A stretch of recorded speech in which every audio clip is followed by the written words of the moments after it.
Hey everyone, welcome back to my channel. Today I would like to share with you how you can develop intrinsic motivation for students and your classroom.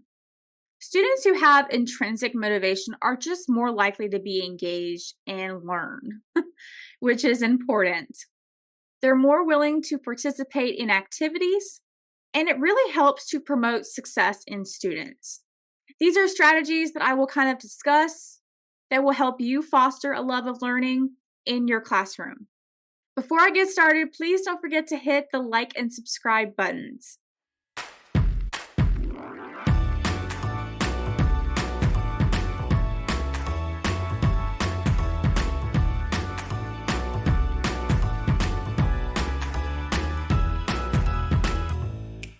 The first strategy that I recommend for you is to really display student work. Let them kind of be in the spotlight a little bit.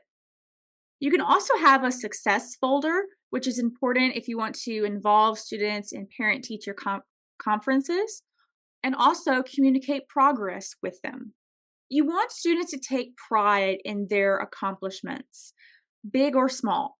The next strategy I have is to consider reducing work. Make sure they're not overwhelmed. Incorporate their interests and provide accommodations.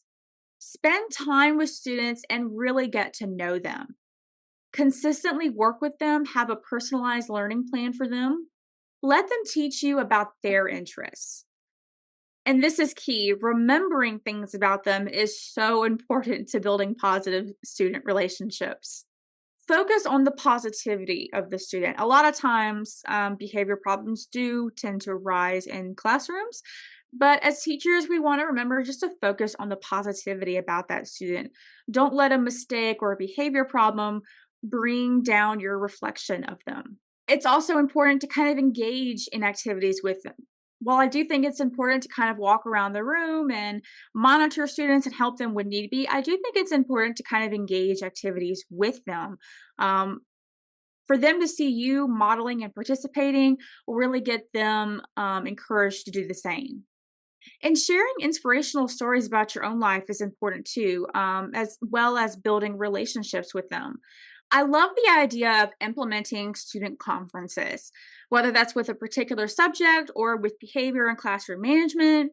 Consider their learning challenges, focus on their ability level, set goals with them, problem solve together, and just be open minded with it. Make sure your lessons are relatable.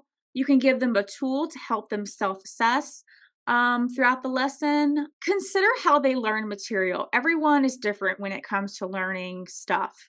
For example, I learn best when it's visuals, but my husband is completely different. He prefers to learn stuff through audio, so hearing stuff. Just the other day, he was reviewing a document, but he wasn't reading it with his eyes. He was listening to it with a speaker tool. So it's just important. You may have students in your classroom who learn best with kind of hands-on stuff, or you may have students that learn best with kind of moving around. Whatever it is, really engage them on their level and how they learn best. When you provide feedback that highlights areas of growth and areas that they need to grow on, you're really encouraging confidence at the core.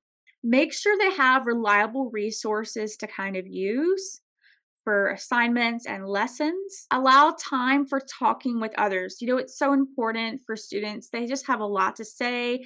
And I know it's important to make sure they learn crucial material, but it's also important for students to kind of have a moment throughout the day where they can talk with their friends or just talk with you. When you're giving feedback, be honest, but not too critical. And instead of finding students when they did wrong, sometimes it's best to kind of find students when they're doing something right. That really builds confidence. This one may not be necessarily a no-brainer, but it's really important to kind of teach students how to learn because we as adults may make it look easy, but students really sometimes have no idea, and that's okay. So teach them how to take notes. That's an important skill that they're going to have to take with them through middle school, high school, and possibly college. Teach them how to engage with subject matter. Give them time to study, review as a class, hold class discussions, use visuals and graph organizers, implement technology and kind of hands on tools. And even having some accountable talk moves will really help get discussions going. The last strategy I have, which is so important as well, is to really have a classroom that is community based. Set learning goals together as a class, create anchor charts together as a class, reinforce those learning experiences together, provide structured guidance, reflect often as a class, let them kind of share their stories, get it off their chest. And encouraging them to try new things definitely helps with this. Intrinsic motivation is so important to help build and manage in the classroom. It will definitely make learning more fun and foster a love of learning. I really hope that this video helps you as you kind of devise ways on how you can build intrinsic motivation in your classroom. And don't forget to access all the free resources that I mentioned in this video and much more. I'd also love to know any additional strategies that you may offer for this. Thank you so much again for watching. See you again soon. Bye.